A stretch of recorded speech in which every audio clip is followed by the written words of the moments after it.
Ladies and gentlemen, welcome back to the True Life Podcast. I hope everybody's having a beautiful day. I hope the sun is shining, the birds are singing, the wind is at your back. Today, I am honored to introduce to all of you, the world's greatest audience, Rob Poynter, a man who has dedicated his life to service, resilience, and creating a lasting impact. Rob is a retired deputy sheriff with the Alameda County Sheriff's Office, where he built extensive experience in patrol, airport security, community policing, special duty operations, and as a motorcycle deputy. Throughout his career, he developed a strong foundation in public safety, crisis response, training, and leadership.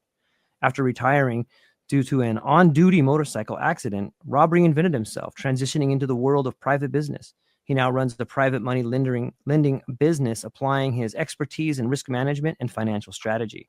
Rob actively manages investments through a self-directed IRA and LLC. We won't be giving any financial advice to my listeners. I know you're going to ask. Using infinite banking principles to optimize liquidity and long-term wealth growth. But Rob's story does not stop there. He's also the driving force behind one of the greatest projects out there, Warrior Side, a veteran-owned 501c3 organization dedicated to supporting veterans who silently battle the invisible scars of war. With a mission to reduce the alarming rates of veteran suicides and depression, Warrior Side provides a platform for veterans to share their raw, unfiltered experiences, stories born from courage, sacrifice, and the unbreakable bond of brotherhood and sisterhood. Rob believes that connection through storytelling is one of the most powerful paths to healing, creating a community where no one feels alone in their struggles. Rob's journey is a testament to resilience and purpose. And through Warrior Side, he's making sure that no veteran fights their battles alone. Rob, I'm so stoked you're here. How are you today? I'm great. I'm so happy to be here. Thank you. Yeah, absolutely. We find ourselves in these trying times, and I guess they've kind of always been trying, but it seems like you have built a life on community and service. Like, were you just born awesome, or how did that happen? I don't know about that. Um, you know, even before I was in law enforcement, I was actually I was a personal trainer. So I was helping people then, and then obviously law enforcement, protecting and serving the community. I did it through that, and now really I'm getting, I don't know, more pleasure like helping and volunteering. Um, when you volunteer, obviously you don't get paid monetarily, but you get something that is much better. And I've just really enjoyed being able to do that. I love to hear it. I think it speaks on the quality of leadership, and I think we get to that age when you start being able to reflect back on your life and what you've accomplished and what you've done, and you start realizing, man, I want to do more. I want to Right. be better. I want to do more. And the way you do that is through relationships. Like you've had a lot of different, whether it's owning gyms or being a personal trainer, working as a sheriff, working with Warrior Side. What do you think it is about that, Rob? Like these building of relationships and wanting to be part of something more that really drives the human condition? You hit something, um, what you said, like we're at this age, and I mean, I guess we'll call it middle age. I Yeah. don't know. But like people Yeah, go like totally. these two different paths, and some people, they want to buy things and get stuff, and but then other people, they kind of go deep within themselves and try to figure out what is their purpose, what really makes them happy.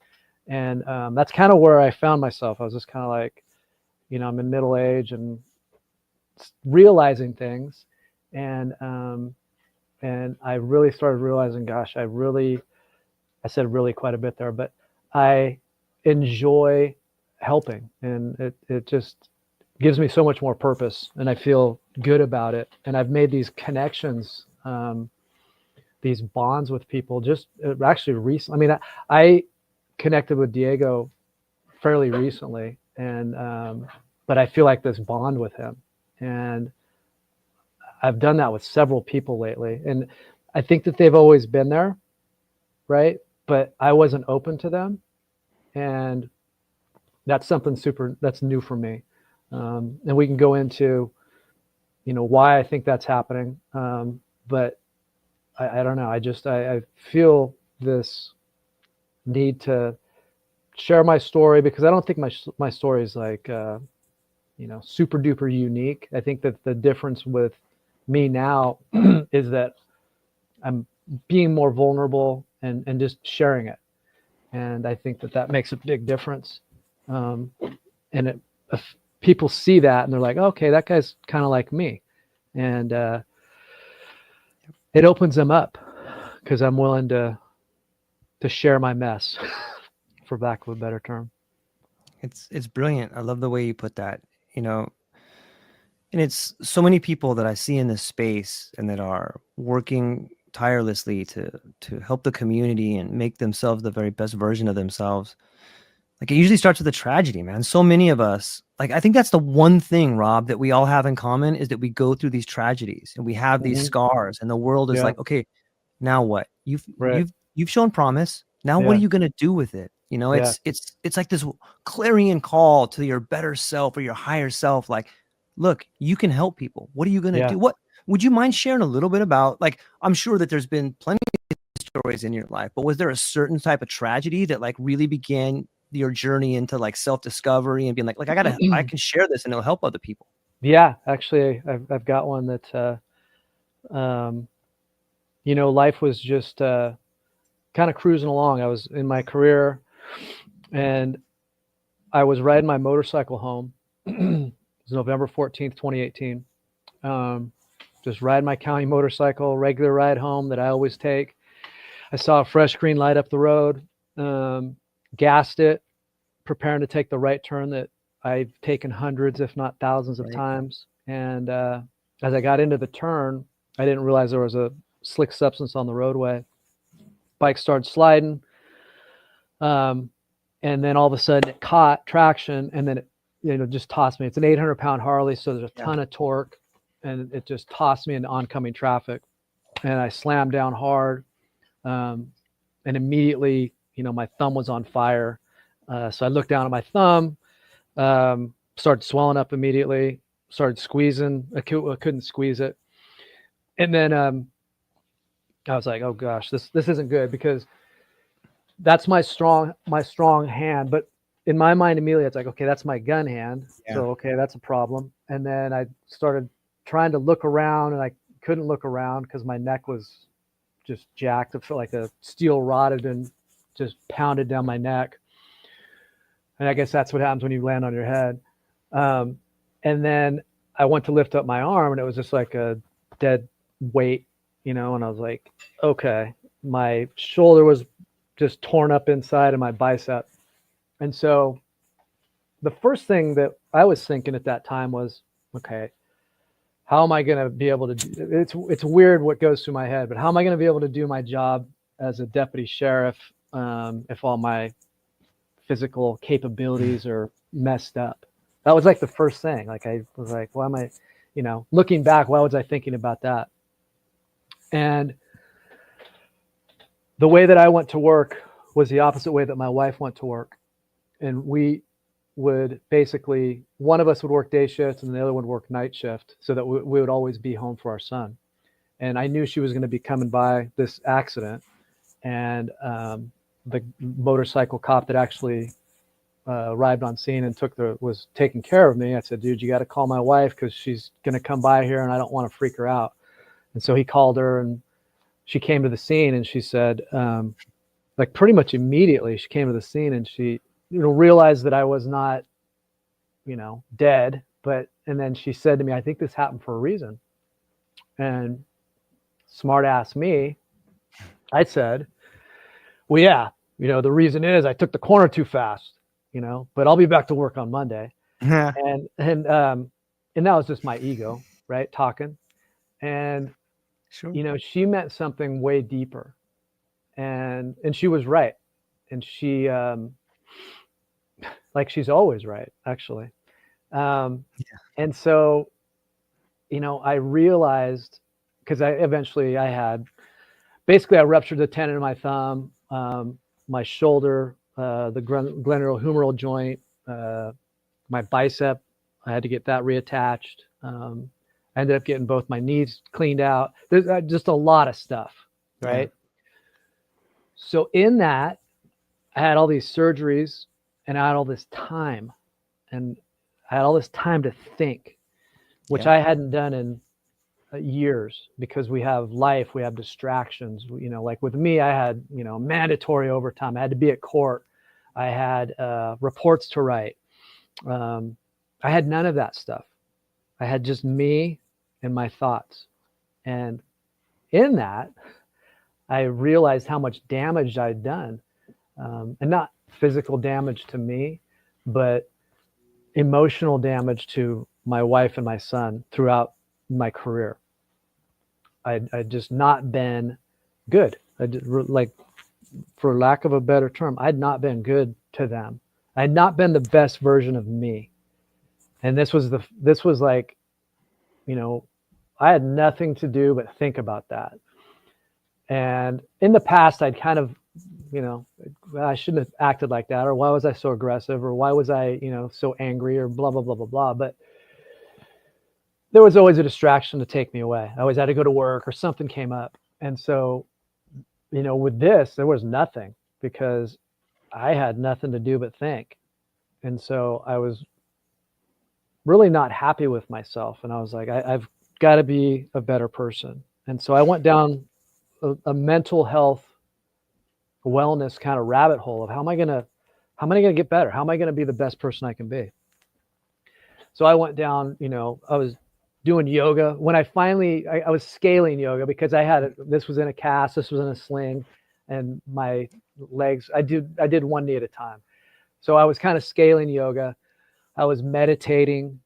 I was journaling, I'm writing novels. I'm reading self-help books, trying to read my way out of this. And absolutely, nothing was touching essentially the anger and the rage that I had just manifested over time. And that manifestation was because I was never dealing with what was going on at work, like really dealing with the things that I was seeing.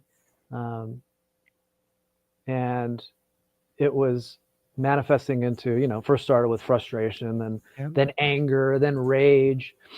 And so that started my journey, if that answers your question. I can go on long and long as long as you want, but that started the journey. I love it, man. I get goosebumps when I think about it. Like, so many of us have just been on autopilot for so long because that's what maybe we thought we wanted, or that's what we thought our family wanted, or maybe we were given, that's the family we grew up in. Hey, you're gonna get up, you're gonna get a job, and then you're gonna retire. There's like this sort of pre-made idea of what life is. And when you start getting to our age and you realize all the things that you really love, you're neglecting: your family, your son, your daughter, your wife, and you're, at the end of the day, you got a handful of dimes. Maybe you've done pretty well and you got a boat or something, but like, it's so empty, and it's so hard to process that, Rob, when you're speaking about that. Like, it hits to the gut, man. And you're right. Our wives usually are right. Like, it does happen for a reason on some level. Yeah. And they know it, Yeah. they feel it too. And has it, like, as you began to scale and find, the pathway to a better way, how has it changed your relationships with your family? Oh, I mean, it's night and day. I mean, I grew up in a law enforcement family. I'm just going to kind of regress here a little bit, but I grew up in a law enforcement family, single dad. My mom split when I was 7. So I was always around dude, like a man. And so as far as my emotional intelligence, I'm 12 years old, right? And so, my dad was a great guy, but he didn't deal with things and deal with his job. He had a very difficult job. He was a homicide detective, so he saw a lot of really bad things. And the way that he dealt with it was he compartmentalized it and he drank alcohol, right? And so that's what I watched growing up. And so when I got into this job, I told myself I'm not going to do the alcohol part because it knocked 30 years off his life easily. And I watched this slow train wreck happen. And I was like, I'm not going to do that. Right. So I was thinking, well, at least I'm not doing that. But I was basically, bringing the armor home every single night, and it just bled into my home. And I'm thinking that I'm protecting my family, and I was pushing them away the whole time. And so, I went through this mental health rabbit hole, and I got to a point where I was frustrated because those things weren't working. The yoga, the meditation, the journaling, the self-help, the exercise, like I was going all out, and I was frustrated, and I was still angry, and I was still rageful. And then I was doing all this work and there was no relief. And that led me to like exploring plant medicine. And, you have to understand, like for me, being in law enforcement, like that's a huge dichotomy, right? Because I spent my whole life in law enforcement, chasing bad guys, arresting people for drugs. And now I'm like listening to these podcasts with veterans that are talking about, hey, this plant medicine has changed my life. It's helped me so much. I don't, drink anymore. The anger, the depression, the anxiety, I understand how to deal with it now. And so it was like, it hit me with a ton of bricks, and it just basically sent me down another rabbit hole of research. And, within that, I found, that plant medicine's been around for 7,000 plus years. It's not addictive, and it's proven to help, right? I mean, for 7,000 plus years, this stuff's been working far better than anything that we have now, and so when I'm sure we're going to get to the, I went to a retreat, I did all that stuff, but you asked about the family. Yeah, and, man. This has changed my life. It's changed my family's life. And that was really the whole goal, was like, I want to be the best person I can be for my family. That's all I want, because they deserve that, right? Like if I'm the best person I can be, I'm the best husband, I'm going to be the best dad, but I've got to be the best me first. And I wasn't able to swing it on my own. I wasn't figuring it out with this other stuff. So that's when I started exploring plant medicine. And after I did my retreat and coming home and integrating with them, it's been phenomenal. I mean, like I can't think of a better word than it wasn't immediate, but because I came back with a completely different mindset. And so they're looking at this person that's like not the dude that was edgy and like, constantly expecting, perfection. That's what they were expecting, but I was just different. And so they were kind of like, who's this dude? But we've learned to integrate, and I've learned so much, and it's still going on. You know what I mean? I'm still learning, which has been phenomenal. Man, first off, thanks for sharing that. It's always fascinating to me to get to hear people's stories like that. You said something about arresting people for drugs.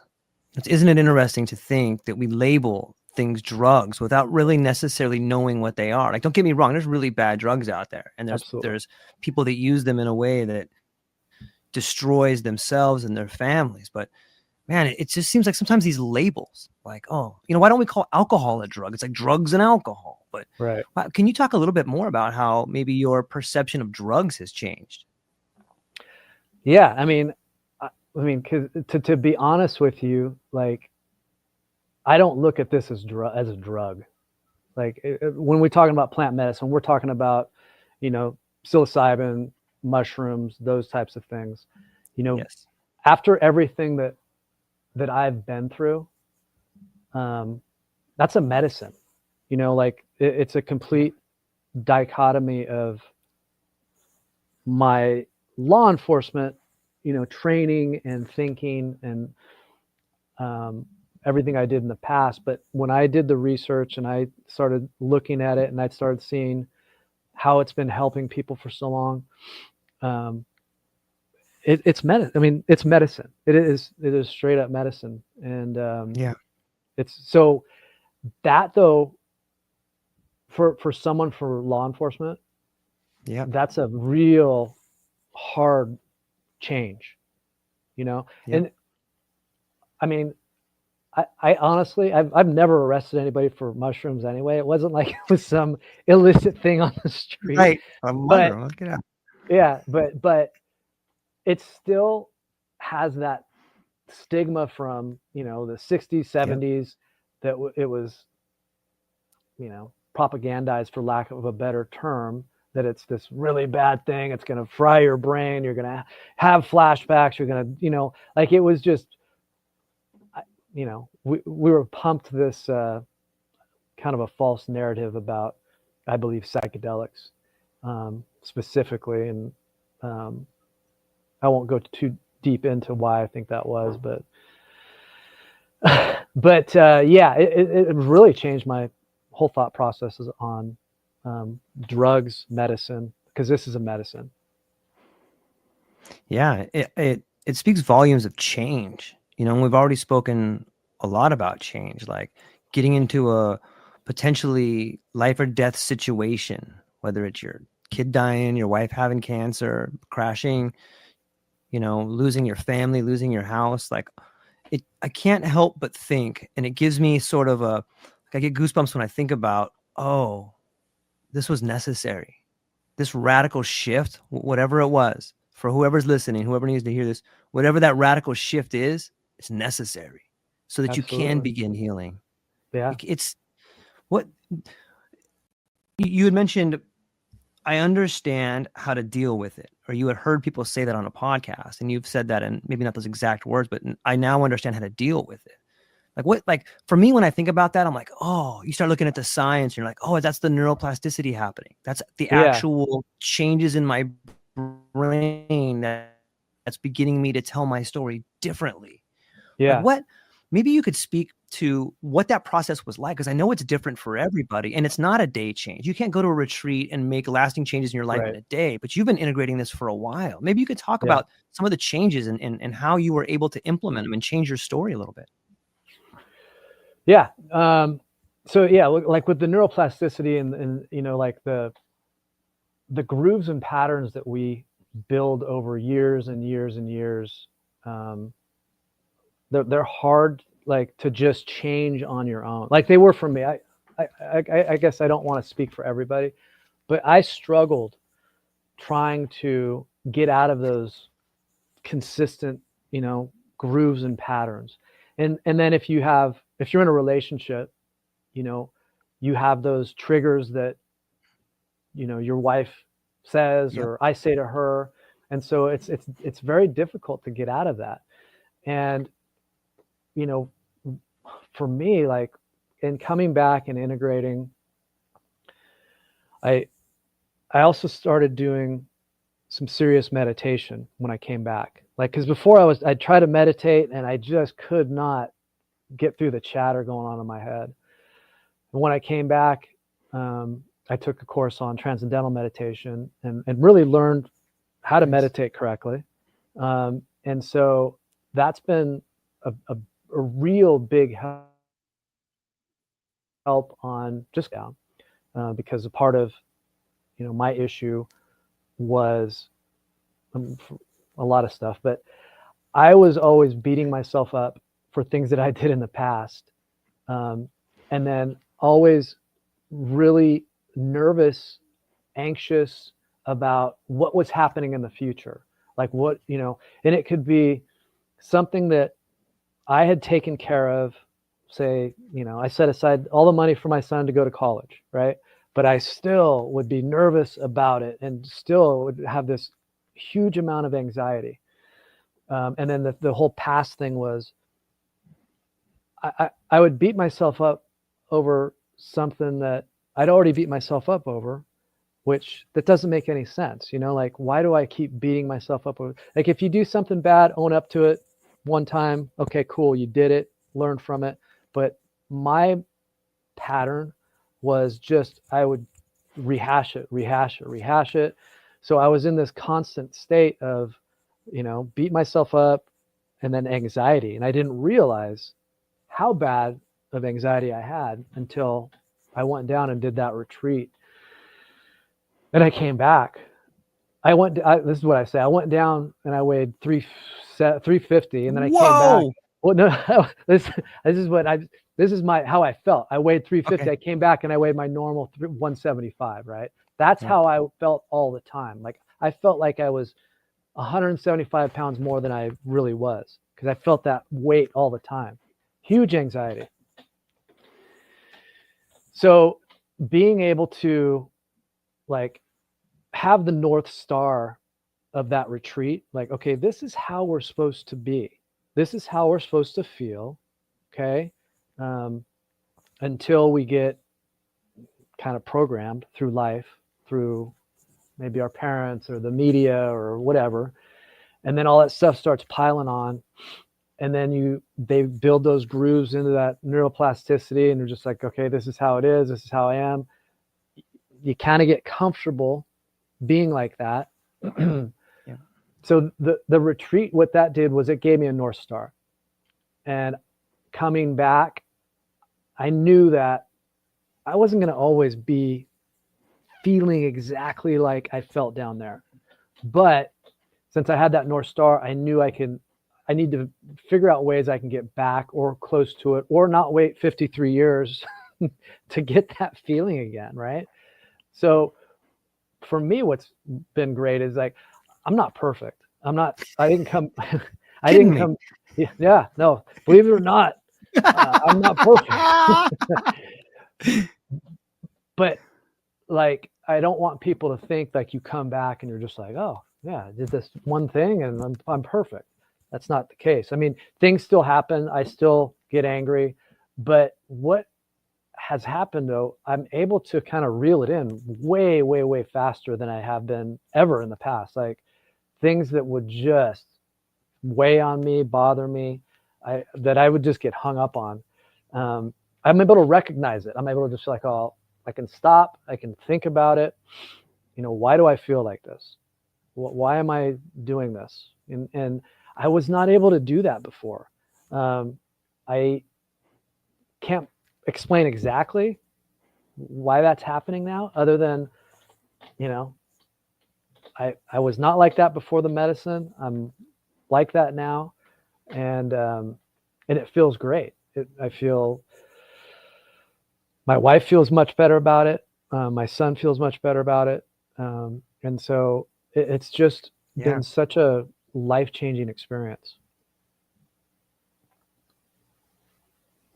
I love it. I mean, we're talking to an army of UPS drivers right now. As a guy that used to be a UPS driver. So shout out to Vince out there. I love you, buddy. He was a mentor of mine. And it's interesting because when I start thinking about some of the guys that were the older guys, like, we would have these long talks about the job, and, like, much like you, it's mandatory overtime. It's 70, 80 hours a week, and you never worked fast enough, and you never did enough. And, even on the management side, like, those guys were just being bombarded by the guys across the country. And, like, so many of us, Rob, like, so many of the men and women that are making this country work, that are putting in the time, that are working 2 jobs, or mom's working, dad's working, kid's latchkey kid. Like, it's all of us that are going to make these changes, man. And when I hear what you're talking about, like, it hits to the bone, because I know that I've been through it. Every single UPS driver I know is going through it right now. But it's really hard to find that courage to make the change. Like, you're making 100, 150, 100, maybe 200 grand. You have all these excuses why you shouldn't stop. But you see everything just falling apart on some level. Maybe we could speak to the idea of courage, man. Like, how do you define that, and how have you applied it in your life to make changes? Yeah, courage to me is like doing the hard stuff. Like, really, basically, Yes. it kind of goes hand in hand with vulnerability to a certain degree. Like vulnerability to me, I'd said this in the past. I'd been like, yeah, it takes great strength to be vulnerable. I'd said it, right? Yeah, But totally. Yeah. right, you say it or you hear You someone say say it all like, kinds of oh, stuff. yeah, no, exactly. There's so much stuff that became so much more clear after doing this. And not necessarily clear, but just like feel, like I Yep. feel what those things mean. And so like vulnerability. So it's so much stronger. It takes so much more strength for me to say, man, I need help. Like I need help. I need help. Yep. And then for me to be like, I'm fine, I'm cool, and just walk away. That's like the total easy way out, right? But Yep. I never was looking at it like that. I was just like, vulnerability, whatever. Yeah, that's for later down the road or something. But I guess with courage, it's doing these things that, they seem like they're hard, and your ego has told you, what are you doing that for? You don't need to do that. Everything's fine. And even like doing this, like right now, like, what are you doing that for? No one wants to hear what you have to say. Just chill out. There's no reason to do it. But just kind of understanding like, hey, that's my ego, and my ego just wants to be status quo and steady Eddie.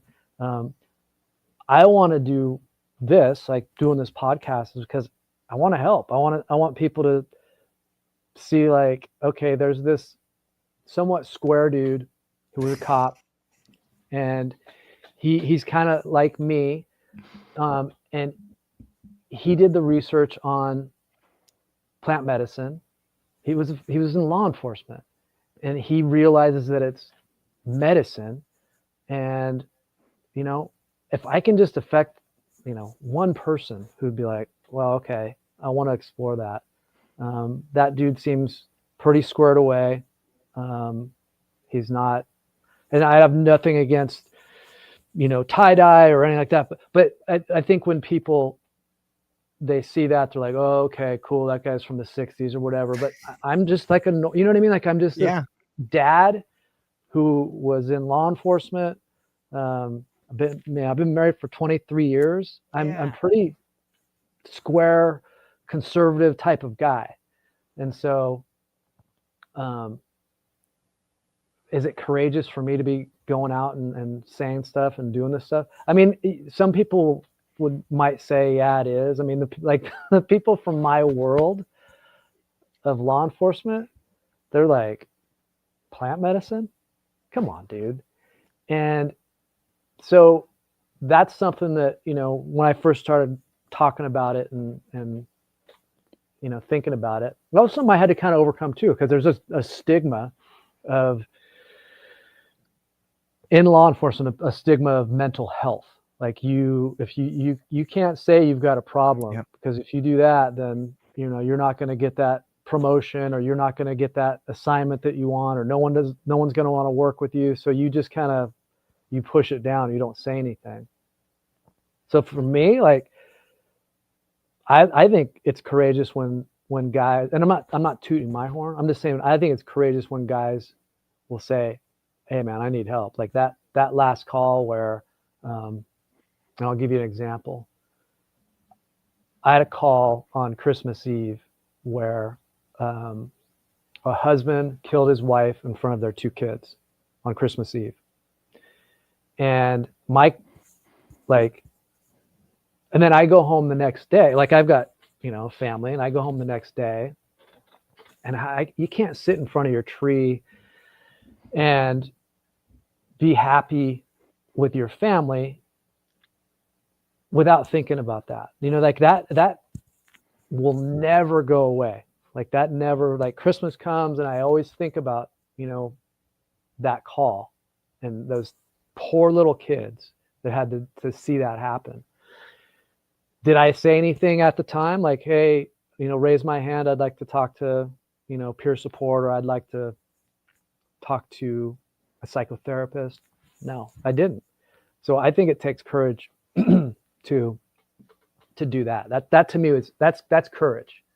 Those are tough things to do. Man, I don't even know if tough, I don't know if there's a word to describe what that is. Like, that is a scene that plays forever and is haunting. And, you know, I don't know anybody by themselves that's capable of dealing with that like that. And that's, we start getting into the PTSD. We start getting into, you know, all these things that happen in our lives that our family strategy was just to sweep it under the rug. Hey, let's just pretend like that didn't happen. Hey, let's just, you know what? No, don't talk about that. Your uncle's going to get all mad. Or, Right. hey, you know what? I'm not going to take it out. But when you don't have an outlet, it manifests in those ways you were talking about, where you come home with the armor on and then you can't Right. talk to your kid or your wife, or you blow up at your wife because you saw this thing, but you're really fighting over a grocery bill, but really you're fighting over like, I can't fucking take this anymore. Right. You Right. know, Yeah. it's No, so that's destructive. yeah. No, it is, and that's what it was.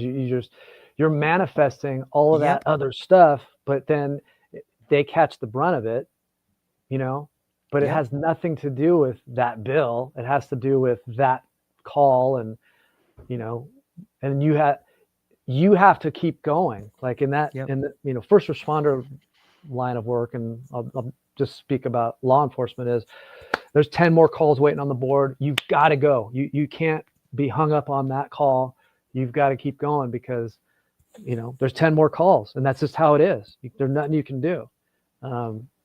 So yeah, it's sad because you see so many families blow up.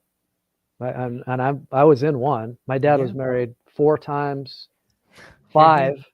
five if you count one wife that he married twice. So, you know, I mean, and I get, you know, why the women left, because he was, you know, not cool. He was cool. I learned a lot from him and how Sure. not to be in a relationship and not to do a relationship. I think I did quite a bit. Yeah.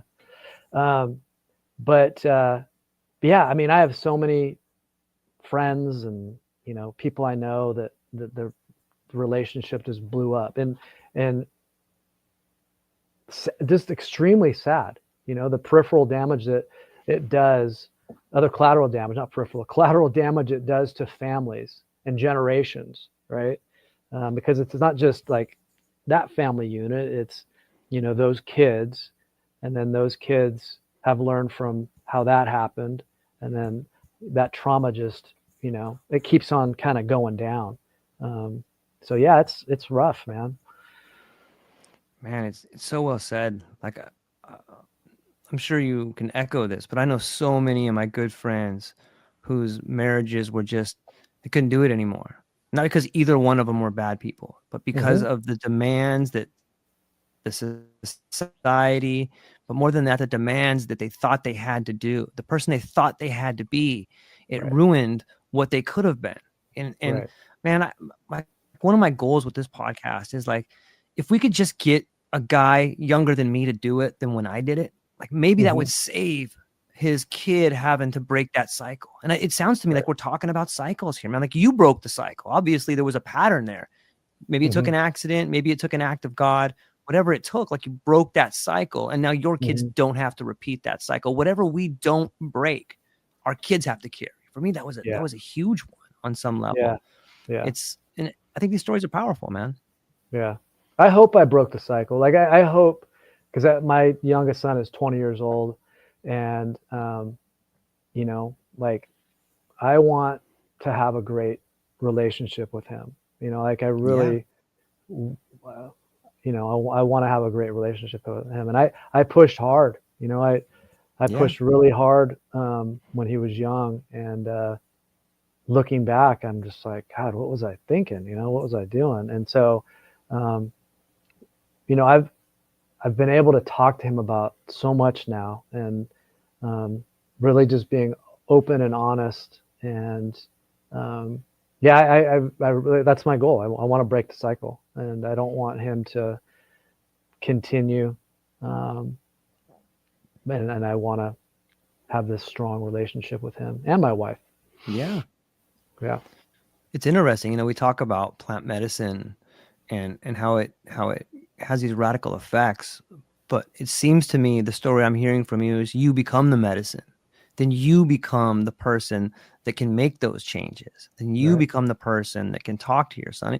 My goal, you know what I'm hopeful that we can start doing something like this with our kids. It's almost like a rite of passage. I know that's a controversial statement, and I'm not saying someone that's 7 or something like that, but I think there's an age where a dad could sit down, and like you said, it's going on for 7,000 years. We just kind of Right. forgot about it. But Yeah. this whole thing we're talking about is a rite of passage. What does your family think about you doing plant medicine? I mean, now they're happy. I mean, my wife is, And now they're happy. I have a wonderful wife. My wife is very supportive of me. And you know, I am like a dreamer. I I'm love it. kind of like a seeker, like, cause I owned a gym, and then Yep. one of our members was the wife of the undersheriff of the agency I eventually went to work for. And I started talking to her about, hey, I always wanted to be in law enforcement, just talking. And she's like, oh, we'll talk to my husband. I talked to her husband. He's like, yeah, come on, put an application in. I literally just went home one day from the gym and I said, yeah, I'm going to put an application in to be deputy. And my wife was like, well, what are you talking about? Like, I'd never told her about me wanting to do that when I was Right. young or anything like that. But Right. she's so supportive. And so she's like, okay, if that's what you want to do. So this was kind of like somewhat the same thing. Like, I'd been talking to her like on a different level though, because I was like, hey, I want to be the best person I can be. I think that this is going to be a tool that can help me. And so but she was scared. You know what I mean? She's scared. She's scared of, like, God, he's going down to Mexico. I can't talk to him. We've been through, like, I'm sure you've been in relationships. You go through so much stuff together. Yep. You go through marriage, obviously, family, life, birth, death, financial stuff, but you do it together. And so she wasn't going to do this with me. This was just me, and so she was very concerned. She wasn't like, I don't want you to go. Right. She was supportive. I want you to go. I want you to do what you want to do. And my son, super, super duper supportive. And as far as like a rite of passage, I totally agree. When I came back, I was like, dude, because he wants to be a first responder. He's going to college as a fire ecology management major. So he wants to be a firefighter. And so I was like, I think it would be phenomenal to do this, essentially reboot your system a bit before you wait 53 years to do it. And, just kind of, I don't want to say start with a clean slate, but have an understanding of, all this stuff that we've done in the past, good or bad or whatever. We need to look at it, and we need to look at it as like a learning experience. And I didn't want him to kind of go down the same road as me, as beating myself up all the time, being anxious for stuff that may or may not happen, and just not being present. So I'm ready to go with him whenever he's ready. Man, like it just makes me think, like, I could see you having your own sort of ceremony with first responders. Like, you can make the argument that the majority of first responders would benefit from something like this prior to even beginning work, like, and definitely after like a few years. Like, it could be a real incredible way for them to integrate some of these difficult issues we're talking about. Do you know about any projects out there right now that are kind of taking first responders and doing this? Yeah, I'm glad you asked. So the way that I even was able to do this was through an organization called the Siren Project. And it was started by 2 firefighters who, basically, Angela, the founder, was all these feelings that I have, she was having. She was trying to figure it out. And she was able to get into one of the veterans, veteran sponsored retreats. So she went down to Mexico, did a retreat, and was just like, oh my God, this is phenomenal. I've been waiting my whole life to like do this essentially, right? Like what's taken so long? So she told the main facilitator down there, Dr. Andrea Lucy, like, hey, I'm going to start my own nonprofit. I'm going to be back within a year. Will you be my point person, my main facilitator? And Dr. Andrea Lucy was like, oh, okay, yeah, sure. Which I'm sure, you hear that, I'm sure all the time, like, right? Because like everybody's like, oh my God. Yeah. But she did it. So she established this nonprofit called the Siren Project, and she, got the funding, and she's been sending first responders down to Puerto Vallarta for the last 2 years. And so that I think there's on group number 9, I think 9 or 10. So she's sent coming up on 60 or 70 first responders down. No money out of their pocket other than like the plane flight down. So she's gone out, sought funding, set it up, and she's doing a phenomenal job at that. And I have a tremendous like pull to help them because they changed my life, right? Like I look at them and I'm like, oh my gosh, you guys, you changed my life. And so that's one of the drivers for me is putting myself out there, is that, look, I'm retired. I can't get fired for talking about what I'm talking about. Yes. There's a lot of people that probably are first responders that may have done a retreat that would like to be saying what I'm saying. So that's why I'm like, I'm just gonna, put myself out there and just say, hey, this is phenomenal. It worked for me. I'm not telling everybody they need to do it, but it worked for me. And I'm not going to like hold back and not say how I feel. And while it is plant medicine and, it's looked at by some people as, bad stuff, it's been proven for so long. And I can't not say anything anymore. Man, I can't not say anything anymore. Whoa, that should be like, that's a mantra right there. Like you get to that point, right? We're like, right. I'm not going to do it anymore. I'm not going to. Yeah. I mean, I'm not going to sit here and deny that it doesn't help. Right. That's silly. Yeah. And it's like, that goes, like for me, that goes along with so much, like that feeling of, wow, look what this thing did for me. Look what this medicine did for me. I'm not going to do it anymore. Like then that particular mantra begins to apply to all of your life. Like, you know what? I'm not going to lie to myself anymore either. You know what? I'm not going to lie to this guy. I'm not going to lie to anybody anymore. You know, when you start really coming into your own, and you told the beautiful story about the Siren Project and how she went down there, she found a way to do it. It seems to me, and you're further down the line than a lot of people, but it seems to me after you go through this phase of sort of starting from the ground up and maybe losing everything, but you start rebuilding and you become this other person, and all of a sudden you have this new life. Like you have a whole new life now, man. Like you're doing some incredible work with Warrior Side and like other things. Maybe you could talk about sort of this new life you built for yourself after, the second mountain. Yeah. I mean, it's interesting because I've felt for a long time that I've had a lot of, good thoughts, good positive thoughts, but I always had this like chatter, like that was just, I couldn't get it through. And since, I've done this plant medicine, I feel way more clearer. I feel like I have a voice. I feel like I can kind of,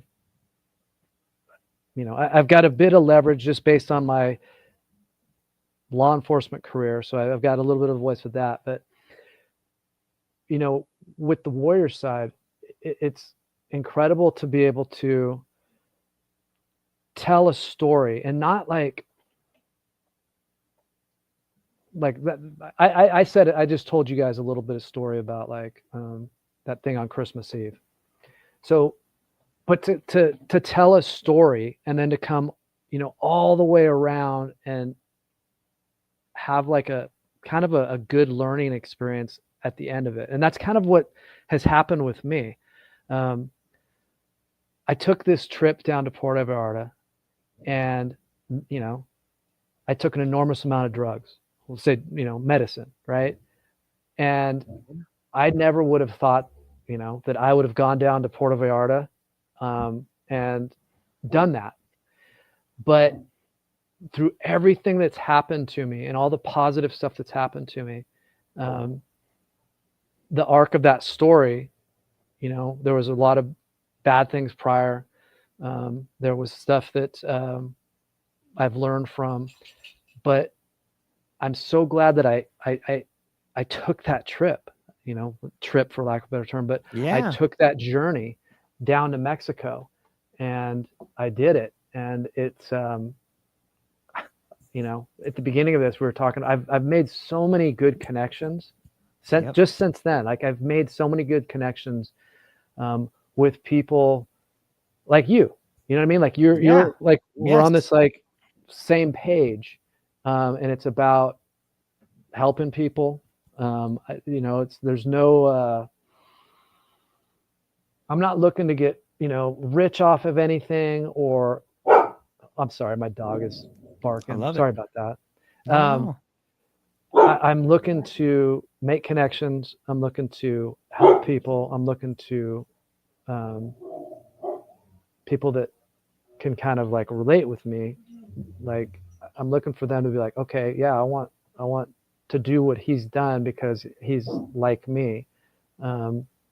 So I've just been able to like, it's a completely different perspective from what I was raised at, you know, like you got to make a lot of money.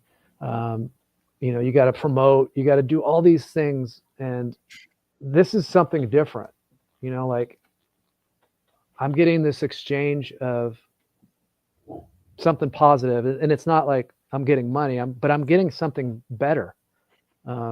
These connections with people. And I've never been like that. I've never thought like that. I've never had that mindset. And through this journey, this is what it's given me.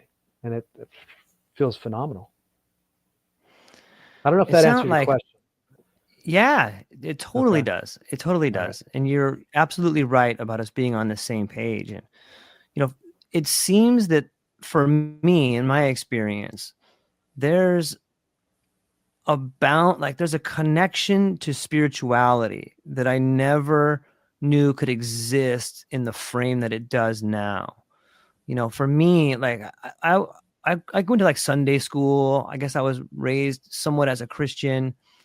But my family never really practiced religion or stuff. And, you know, of course we have different friends from different religions, but for me, it's fundamentally changed the way I see myself in the world. And I struggle to find a better word than spiritual, because I see it, you know, when you look down, I find myself going for a hike and I'll look down at the roots of the trees and I'll just study it from it. There's a whole ecosystem here. Yeah. Look at the way these ants are moving through, and there's dissecting this cockroach over here, and then they're taking all the food, you know, and as soon as I see that, I can't help but apply what I saw in that ecosystem to my life. And I'm like, you know what? I got a few ants running around that are dissecting this problem on me, you know, and it's almost like it's a language in nature that we have either shut ourselves off of or we've become callous to.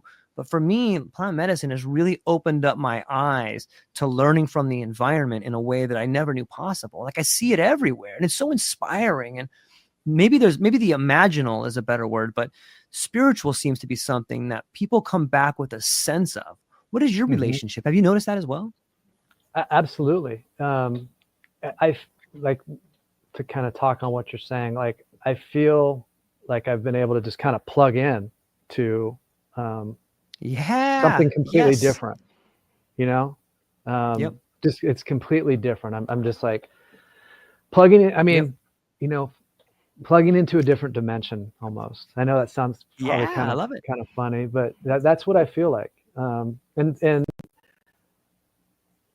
I'm not telling everybody that they need to do plant medicine in order to plug in that dimension, because I know that there are some people that can plug in to whatever you want to call that without doing it. And you know, if you can do that, I think that that's awesome, because when I came back, I was like, everybody's got to do this. right? I was just like, everybody has to do this because we would be such a better place if everybody did this, right? But then I realized that what, not everybody needs to do it. If they can get there through a different route, that's totally cool. And I was, it was probably a little bit arrogant to think like that, like, like, I did this, you can do it. And it turned some people, because I've got friends and I'm like, dude, this is perfect for you, bro. Like, Yeah. come on. I Yep. know that this is going to help you. Yeah. But, not everybody's ready to do it at that time. But yeah, no, like spirituality wise, absolutely. I feel very much more plugged into people. And I'm just on a same Yeah. wavelength. Um, and just kind of going back to the question you had before Yeah. and the warrior side. I think when you're telling your story, which is what the warrior side is all about, it's so powerful to be able to get that out. And it feels like therapy. It feels like every time you're kind of telling your story, I feel much better when I do. And like when people are really connecting with that story and they're just like, oh yeah, okay, that feels really good too. And with the warrior side, we've got veterans and first responders that have these incredible stories, and people want to hear them. And the warrior side and Diego is teaching us how to tell the story so that it's a really good, basically we're sitting around the campfire story. And that's how basically all of our, ancestors got information down to the next ancestors before, Yeah. books and computers and all that stuff. But the storytellers are the ones that were the people that were sharing that information. And that's how you knew about, your ancestors and great, great, great, great, great, Uncle Bill, because that story was brought down over time. And with the warrior side, it's incredible to see, like for myself. I mean, I've got ideas, but to be able to tell a story in a way in which it's going to connect with people, it's completely different. And that's really one of the main things that the warrior side does, is like it really helps structure. Diego and John, they're world-class coaches. I mean, like literally world-class coaches. And they're providing this to veterans and first responders to help them. And I'm so grateful for both of them that they're doing this. Yeah. I couldn't possibly agree more on that level. I think there's something unique too about not only finding the way in which to tell a story that'll resonate with people, but it's like you guys have a whole audience of people that are there that, I'll call them like initiates. The people that are kind of drawn to it have been initiated in a way. Maybe they haven't taken the next step after initiation. But when you're in a room full of people that have a heartfelt story to tell, it's probably because you're in the audience have a heartfelt story to tell, and it's contagious. When I see you get up, even on this podcast now, like it's a contagious thing, like the way we talk, the way we think, the experiences we've had, and you can convey that and help out other people. It must be like magic in the room. Have you done the House of Blues before? Is this the first one coming up? And maybe you could speak. No, like, this what this is is it the going to first be one. like to sit in a room full of people? Dude, congratulations, man. I can't wait to check it out. Yeah, no, this is the first one. So for me, yeah, no, I'm really looking forward to it. Obviously I'm nervous because, it's a House of Blues, Of course. and kind of a big deal. Yeah. But yeah, the goal is to give the audience to be at their service, right? And because they're coming to hear our stories. And you hit it on the head. Like when they're coming for something like that, it is something that they want to hear your story because they've probably got a story, and then they can relate to your story. Yep. And like I was saying earlier, like I don't think that I'm super unique at all. What I think the difference is maybe between the initiates and me is that I will go up on stage. You know what I mean? I'm going to go for it. I'm going to set the ego and the monkey mind. I'm going to put that back. I'm going to push that back and just be like, you know what? I'm going to be at these people's service. And hopefully when I do that, it'll inspire maybe someone else to do the same thing, because I think if we can do that, that's going to help them feel so much better. Because I know how good it helps me. You know what I mean? I know how much it helps me and how good I feel when I do something like that. Man, I'm so excited for it. It's such a cool thing. And Rob, I knew this conversation was going to go fast, man. Like an hour goes by so Yeah, quickly.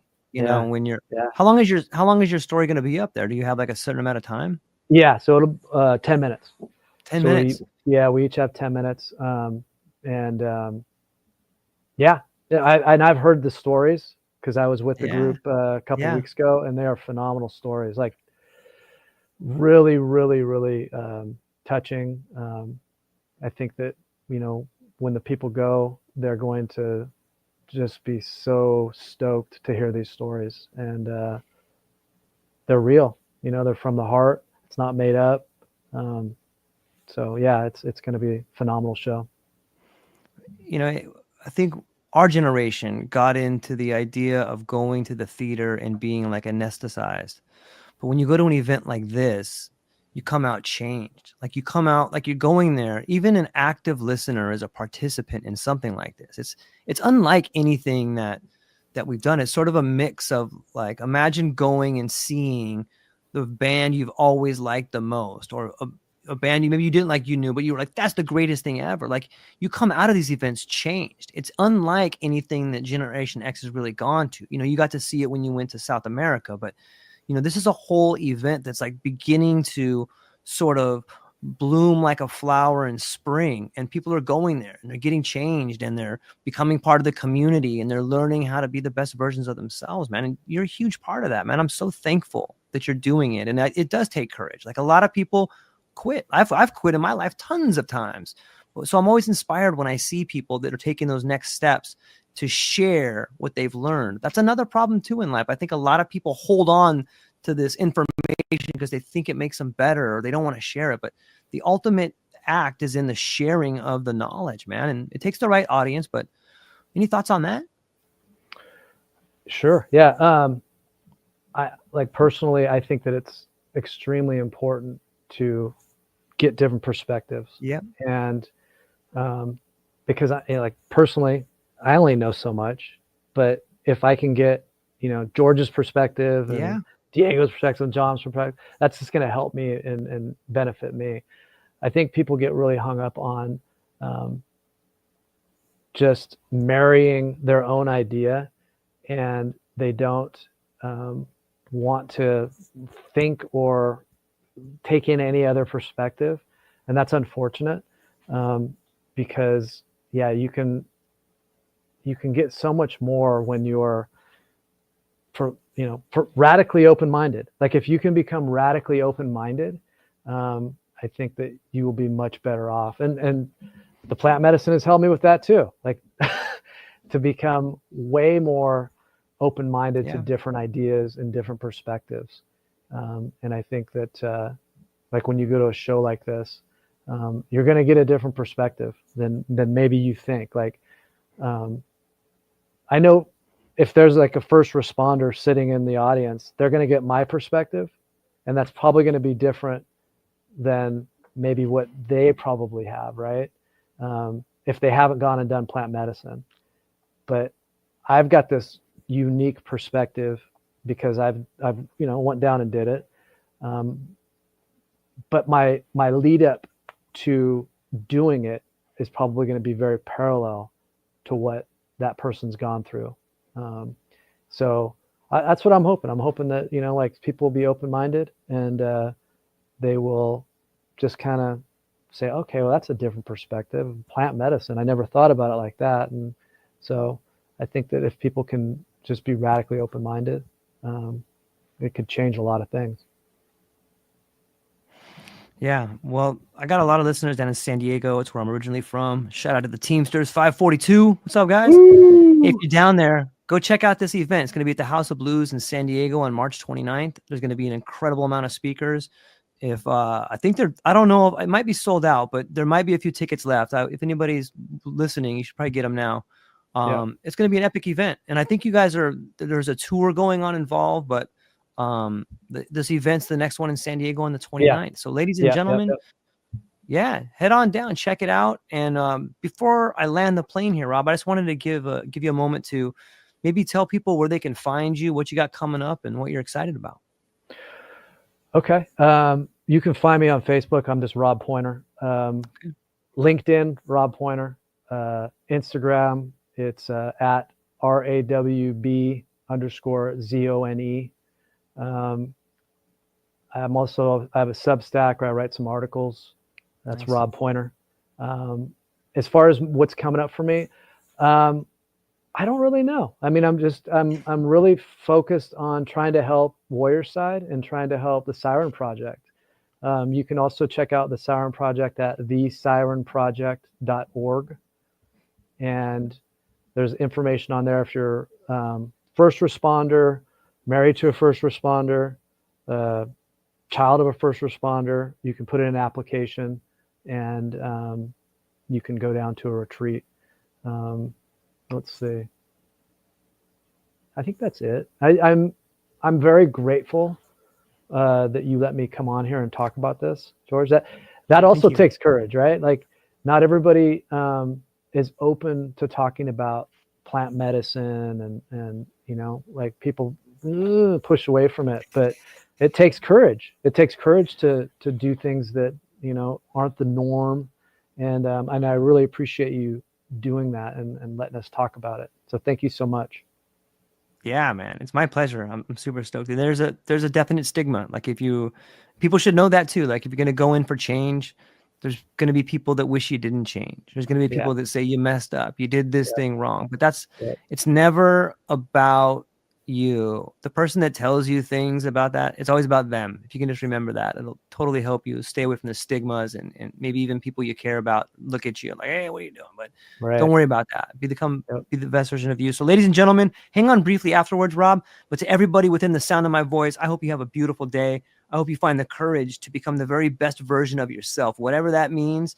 And I think you could do a good start at that by checking out Rob, checking out Diego, checking out Warrior Side, and do yourself a huge favor and check out this event on March 29th at the House of Blues. Ladies and gentlemen, that's all we got. Aloha.